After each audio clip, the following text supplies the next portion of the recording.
Assalamualaikum warahmatullahi wabarakatuh.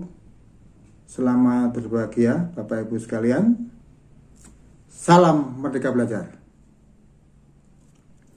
Pada kesempatan ini saya ingin menyampaikan beberapa hal terkait aksi nyata yang saya lakukan dalam pelatihan mandiri yang terdapat pada platform Merdeka Mengajar, di mana platform ini dikhususkan para pendidik di seluruh Indonesia untuk menambah wawasan dan pengetahuannya. Paparan ini merupakan resume dari modul Merdeka Belajar yang saya pelajari di platform Merdeka Mengajar tersebut.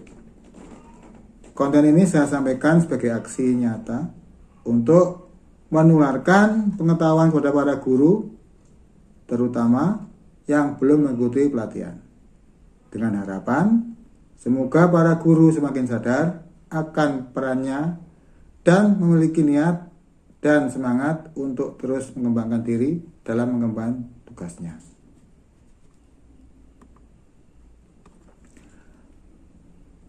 Modul 1, mengenali diri dan perannya sebagai pendidik.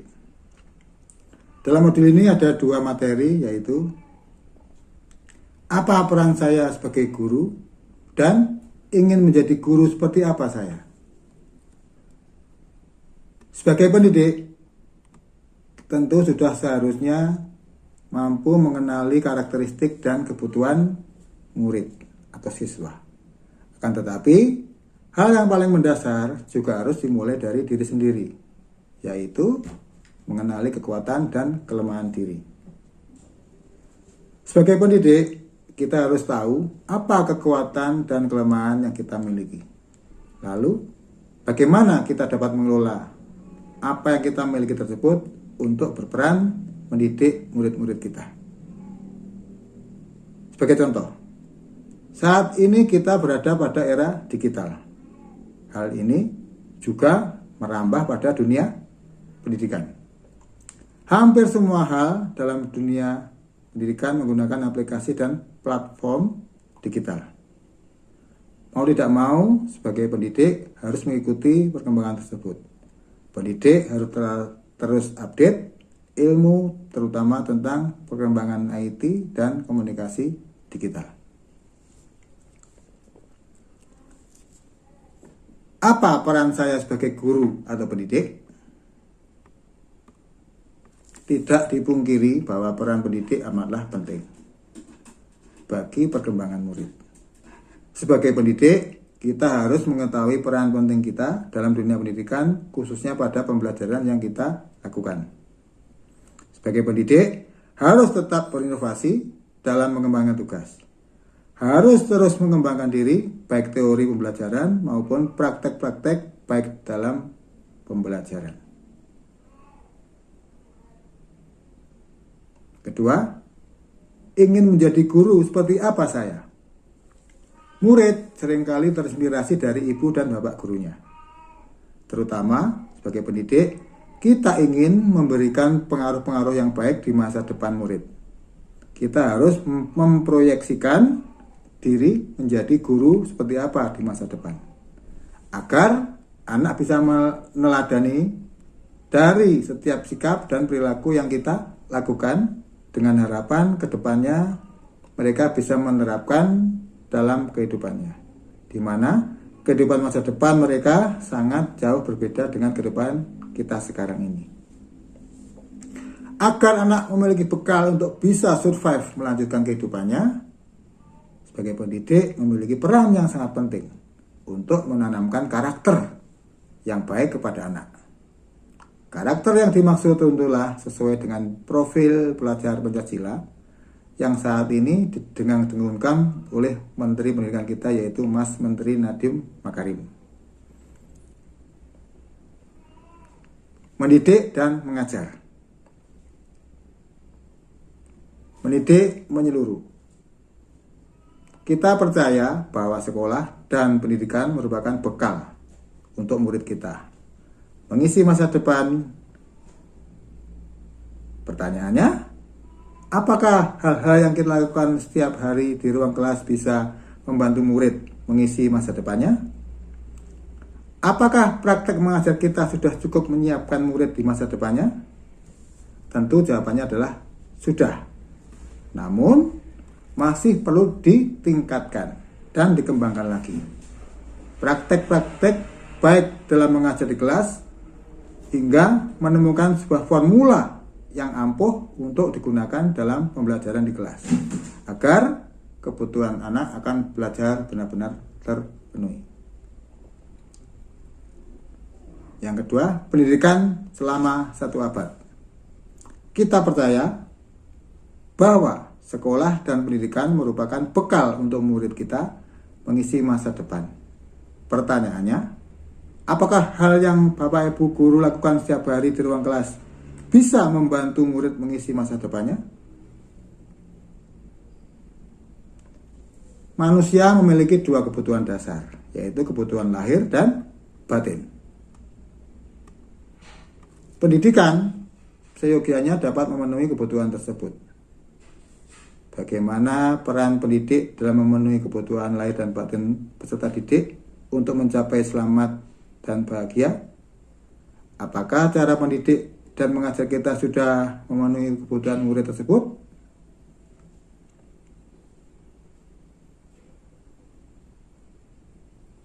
Modul 3. Mendampingi murid dengan utuh dan menyeluruh. Poin 1, kodrat murid. Sebagai pendidik yang bertanggung jawab untuk mendampingi tumbuh kembang murid, tentu harus memperhatikan beberapa hal terkait latar belakang muridnya. Dalam melakukan pembelajaran di kelas, perlu diperhatikan 3 hal terkait perbedaan latar belakang muridnya, yaitu kodrat keadaan, kodrat alam, dan kodrat zaman. Penjelasannya begini. Kodrat keadaan. Pendidikan itu sangat dinamis, menyesuaikan keadaan yang terus bergerak begitu cepat. Sebagai guru, perlu mengantisipasi dan membaca arah perubahan tersebut. Lalu, bagaimana kita sebagai pendidik bisa mengemudikan laju pendidikan yang sesuai dengan kodrat keadaan itu? Apakah cara mengajar kita sudah menyesuaikan dengan keadaan saat itu? Yang kedua adalah kodrat alam. Setiap murid dilahirkan dengan kodrat alam yang berbeda-beda. Ada yang tinggal di perkotaan, pedesaan, pantai, gunung, dan lain-lain. Sebagai pendidik, harus memahami kodrat alam masing-masing murid dan bagaimana memberi pengalaman-pengalaman belajar sesuai di mana murid tinggal. Kodrat zaman. Perubahan zaman merupakan keniscayaan yang tidak bisa kita cegah. Zaman berubah, cara mendidik dan mengajar pun harus menyesuaikan dengan situasi saat ini. Sebagai pendidik, dituntut untuk mendidik dan mengajar sesuai dengan perubahan zaman. Contohnya, saat ini murid-murid hidup pada era digital.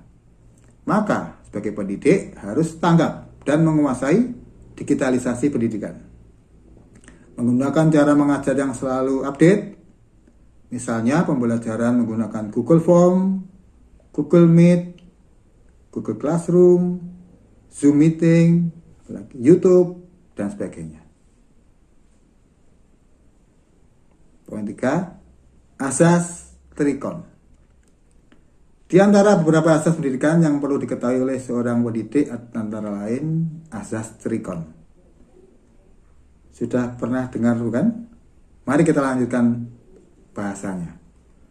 Asas trikon dianggap menjadi jawaban yang tepat menuju pembelajaran yang berpihak pada murid.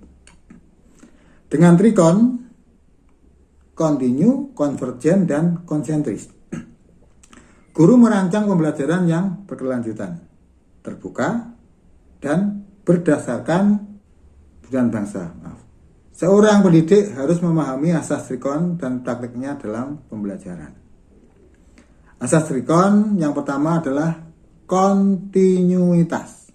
Maksudnya, tidak melupakan akar nilai budaya. Dalam pembelajaran selalu diselipkan nilai-nilai budaya positif yang ada dalam masyarakat. Asas Trikon yang kedua adalah konvergensi. Maksudnya, pendidikan harus memanusiakan manusia. Dalam pembelajaran, guru harus menghargai dan memberikan apresiasi kepada peserta didik, sekecil apapun prestasi yang ditunjukkan. Asas Trikon yang ketiga adalah konsentris. Maksudnya, pendidikan itu harus menghargai keberagaman dan memerdekakan murid. Ini harus kita terapkan dalam pembelajaran. Dalam pembelajaran, guru harus menghargai keberagaman peserta didik. Keberagaman menyangkut latar belakang keluarga, ekonomi, termasuk keterbatasan fisik.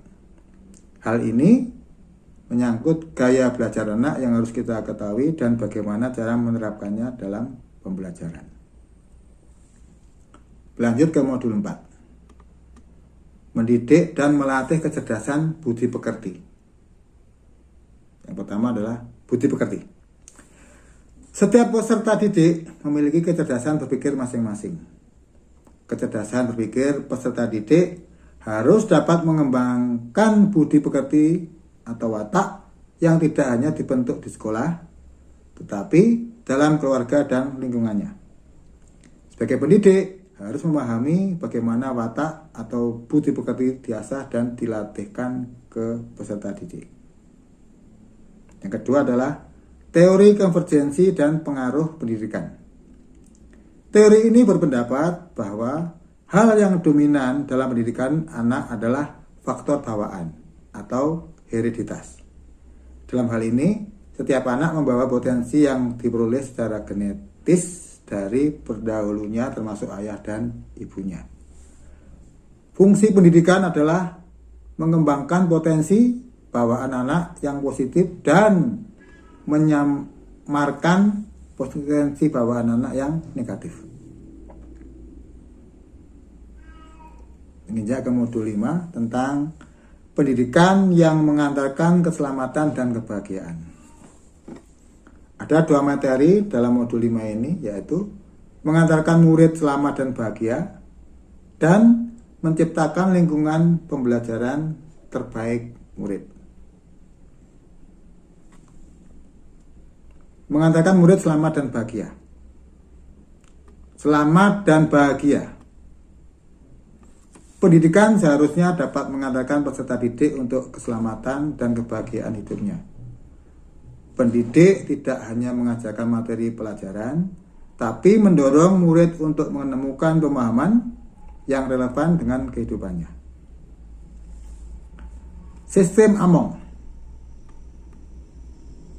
Sistem Among yang diciptakan Ki Hajar Dewantara yaitu ing ngarsa sung tulodo, ing madya mangun karso, tut uri handayani.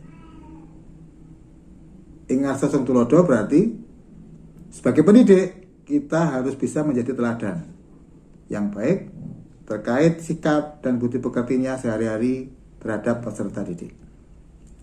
Ing madya mangun karso